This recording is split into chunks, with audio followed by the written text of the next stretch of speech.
দিদি, আমার নাম পূজা। এটা আমার জ্যাঠাতো বোনের সাথে ঘটেছে। ও শুধু বলতো যে ওর চোখে নাকি অস্বাভাবিক দুজন মানুষকে দেখতে পায়, যারা ছিল সবার চোখে অদৃশ্য, শুধু ওই দেখতে পেত। তারা এসে শুধু বলতো ওকে নিয়ে যাবে, এবং ওকে বলেছিল এই কথাটা কাউকে বলতে না।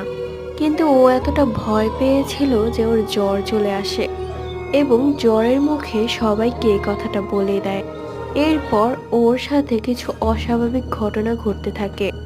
যেমন ও নিজের চুল টেনে ছিঁড়ে ফেলতো, ভ্রু টেনে ছিঁড়ে ফেলতো, নিজেকেই আঘাত করত এবং বলতো আমি নিজেকে আঘাত করছি না, ওরা আমাকে কষ্ট দিচ্ছে কারণ আমি তোমাদেরকে বলে দিয়েছি তাই। এরপর ওকে অনেক কবিরাজ দেখানো হয়, কিন্তু ও সুস্থ হয় না।